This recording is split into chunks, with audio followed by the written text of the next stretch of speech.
साहब बड़े चौटाला साहब भी कह रहे हैं कि दुष्यंत के खिलाफ मैं चुनाव लड़ूंगा। बिल्कुल दुष्यंत कहीं से भी कोशिश करेगा। तो इनके लिए कोई ये जगह इनका कोई ना तो इनका जन्म स्थान ना इनकी कोई कर्म भूमि।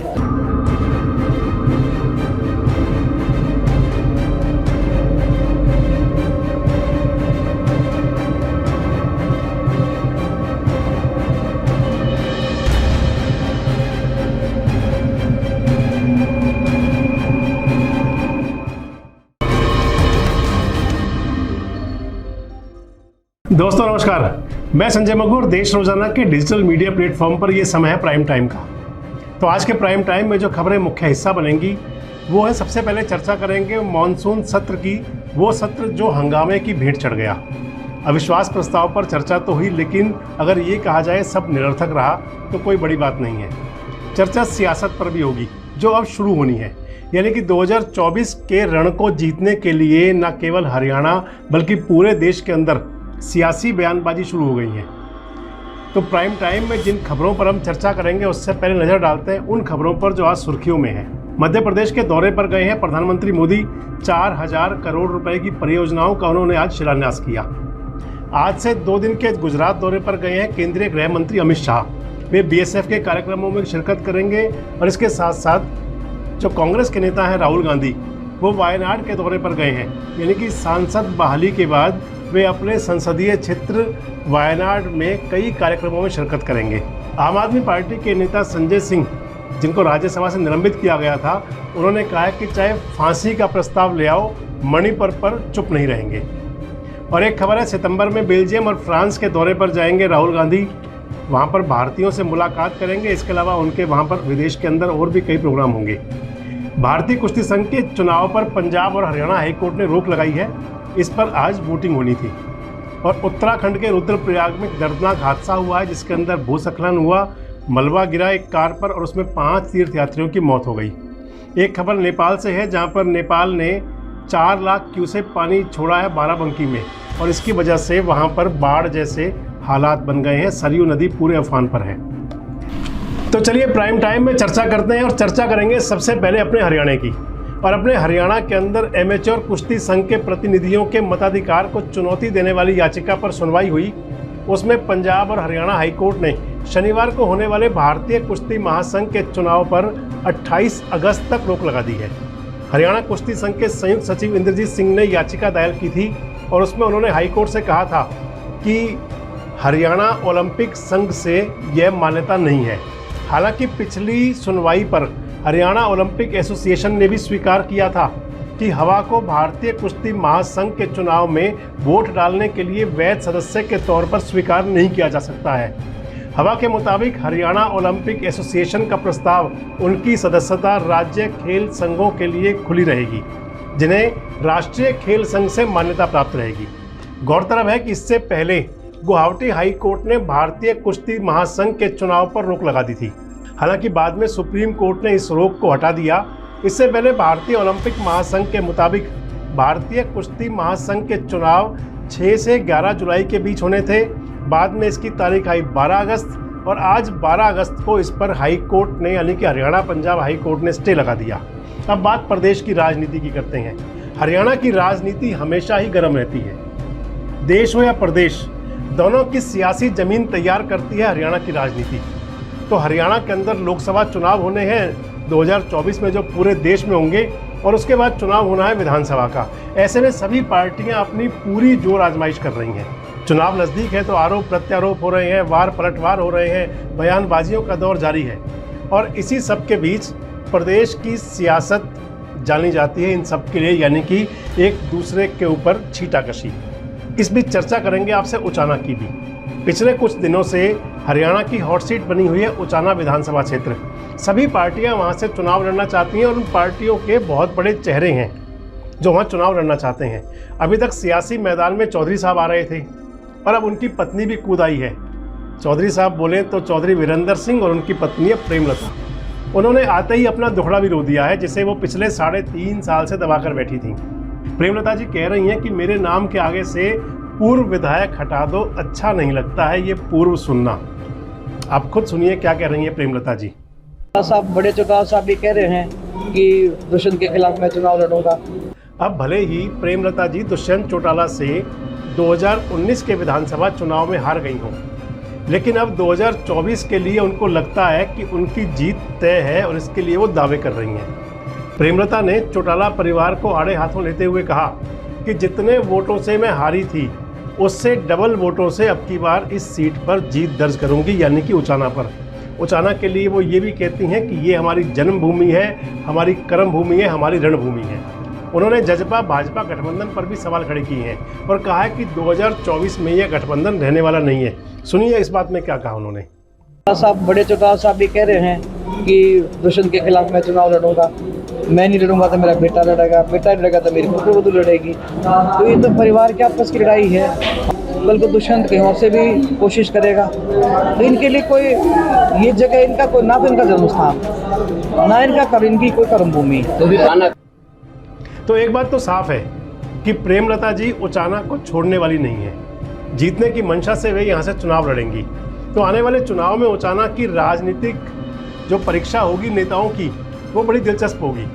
और हम तो पहले ही कह चुके हैं कि हरियाणा की राजनीति वाकई में बहुत दिलचस्प होती है। यहाँ संबंध तोड़ने या जोड़ने की बात हो तो कोई भी पार्टी पीछे नहीं रहती।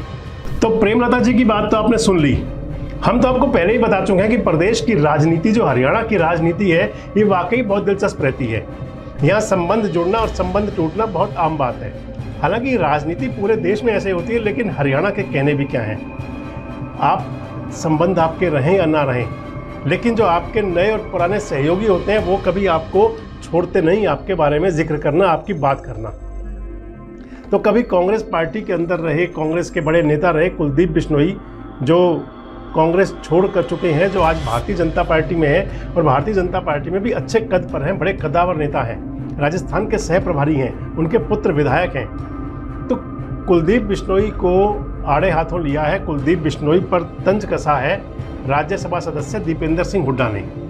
दीपेंद्र हुड्डा ने ये कहा है कि बीजेपी में शामिल होने के बाद कुलदीप बिश्नोई का जो राजनीतिक कद है वो घट गया है। वो ये भी कह रहे हैं कुलदीप बिश्नोई ने अपने स्वार्थ के कारण आदमपुर को बार बार उपचुनाव दिए, लोगों ने उन्हें कई मौके दिए, लेकिन फिर भी उन्होंने आदमपुर में कोई काम नहीं किया। इसके साथ साथ दीपेंद्र हुड्डा ने कुलदीप बिश्नोई पर निशाना साधते हुए ये भी कहा है कि वे स्वार्थ के मामले में, दीपेंद्र कह रहे हैं कि जिस प्रकार से स्वार्थ की राजनीति करते हैं तो उन्होंने अपने पिता की राजनीति को भी नुकसान पहुंचाया, यानी कि चौधरी भजनलाल की राजनीति को। दीपेंद्र ये कहते हैं कि चौधरी भजनलाल का राजनीति में एक अलग स्थान था, एक अलग कद था, लोग उन्हें जानते थे, लेकिन आप में यानी कि कुलदीप बिश्नोई में अपने पिता की तरह काबिलियत नहीं है। दीपेंद्र हुड्डा ये भी कहते हैं कि कांग्रेस में तो आप यानी कि कुलदीप बिश्नोई नंबर 2 पर होते थे, लेकिन बीजेपी में आपको जो स्थान मिलना चाहिए था वह नहीं मिला। इस बात का हमें दुख होता है। अब पता नहीं दुख क्यों होता है, किसको होता है, किस लिए होता है, कब होता है। हालांकि कुलदीप बिश्नोई मौका कोई छोड़ते नहीं। बहरहाल दीपेंद्र सिंह हुड्डा उनको सलाह दे रहे हैं कि जो कांग्रेस में आपका मान सम्मान था वो मान सम्मान आपको बीजेपी में मिलने वाला नहीं है। हालांकि कुलदीप बिश्नोई, मैंने आपको पहले बताया कि उनको हाल ही में राजस्थान का चुनाव सह प्रभारी नियुक्त किया गया है। जो राजस्थान की लोकसभा की सीटें हैं 25 उनमें से 7 पर और विधानसभा की लगभग 37 सीटों पर बिश्नोई समाज का प्रभुत्व है, इसलिए भाजपा ने उन्हें जिम्मेदारी दी है। कुलदीप बिश्नोई ने कांग्रेस पार्टी को इसलिए छोड़ा था क्योंकि उन्हें प्रदेश अध्यक्ष की कुर्सी नहीं मिली थी। तो यह सियासत है, कब कौन अपना हो जाए और कब कौन पराया हो जाए और पराया होकर लोग अपनी सी बात करें। तो ये राजनीति है और राजनीतिक पार्टियां भी जानती हैं कि अगली राजनीति क्या होगी। तो चलिए अब बात करते हैं देश की राजनीति की, जहां पूरा मॉनसून सत्र मणिपुर मुद्दे को लेकर हंगामे की भीड़ चढ़ गया। मुद्दे पर चर्चा हुई, उसका समाधान निकलना जरूरी था, निकला नहीं। दोनों ही सदन की कार्रवाई अनिश्चित काल के लिए स्थगित हो चुकी है और मान लिया जाए कि ये अंतिम सत्र था लोकसभा का। अगली बार जब बैठेंगे तो उससे पहले चुनाव तब नज़दीक होगा। लेकिन एक बात जो ज़रूरी है, जो आपको सोचने पर मजबूर करेगी, वो ये है कि क्या ऐसे ही सदन की कार्रवाई चलती है। पूरे मानसून सत्र में अगले साल होने वाले लोकसभा चुनाव का ट्रेलर देखा गया। राजग यानी कि एनडीए और इंडिया यानी कि जो कांग्रेस संगीत गठबंधन है, इन दोनों गठबंधनों के बीच खूब जोर आजमाइश देखी गई। विपक्ष के अविश्वास प्रस्ताव पर सरकार का संख्या बल भारी पड़ना था, वो पड़ा। तो मणिपुर के मुद्दे पर बहस के दौरान जमकर शब्दबाण भी चले। कुछ सांसदों का निलंबन भी हुआ। मणिपुर मुद्दे के अलावा कुछ अन्य विषय भी विपक्षी दल के सदस्यों के हंगामे के कारण और मॉनसून सत्र के जो कामकाज बाधित हुआ उसके कारण आप ये मानिए कि पूरा मॉनसून सत्र केवल 44 घंटे और 13 मिनट चल पाया। यानी कि सत्र में लोकसभा की कार्य उत्पादकता लगभग 46% रही। हालांकि सत्र के दौरान संसद की स्थायी समिति ने 65 प्रतिवेदन दिए।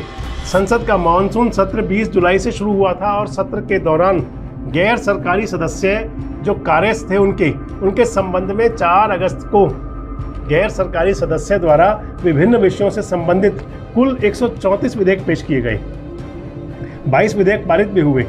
अविश्वास प्रस्ताव पर 19 घंटे 59 मिनट यानी कि 20 घंटे चर्चा हुई।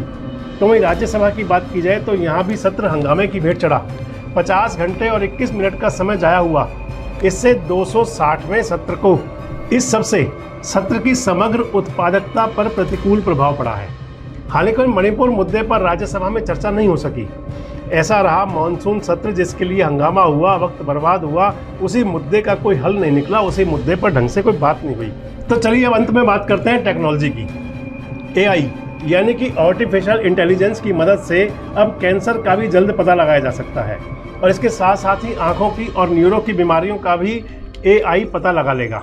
एम्स दिल्ली, सफदरजंग अस्पताल और IIT दिल्ली में अलग अलग हुए रिसर्च में जानकारी सामने आई है कि आर्टिफिशियल इंटेलिजेंस 95% सटीक नतीजों के साथ कैंसर की कोशिकाओं वाली तस्वीरों को स्वास्थ्य कोशिकाओं वाली तस्वीरों से अलग करने में सफल रहा है। एम्स दिल्ली और Indraprastha university of information technology Delhi की संयुक्त रिसर्च में एक ऐसा मॉडल तैयार किया गया है जिसमें कुल 74,000 स्वस्थ और मल्टीपल मायलोमा कैंसर की कोशिकाओं में कैंसर कोशिकाओं की अलग पहचान की गई है और इसके 95% नतीजे बिल्कुल सटीक मिले हैं। तो वहीं IIT के रिसर्च ने आर्टिफिशियल इंटेलिजेंस से ऐसी तकनीक बनाई है जो बहुत कम समय में स्वस्थ कोशिकाओं और कैंसर की कोशिकाओं की तस्वीरों को अलग अलग पहचान कर सकती है। तो ये IT का युग है और इसके अंदर जहां हम कई मायनों में कई क्षेत्रों के अंदर तरक्की कर रहे हैं तो इस स्वास्थ्य के क्षेत्र में एक बहुत बड़ी हमारी एक सौगात है। स्वास्थ्य के क्षेत्र में ये एक बहुत बड़ा योगदान है IT का।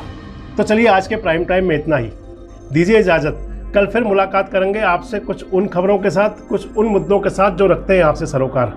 तब तक हमसे जुड़े रहें, देखते रहें देश रोजाना। हमारे साथ जुड़े रहने के लिए देखते रहिए देश रोजाना का YouTube चैनल सब्सक्राइब कीजिए। साथ ही देश रोजाना की खबरें सबसे पहले देखने के लिए प्रेस कीजिए बेल आइकन।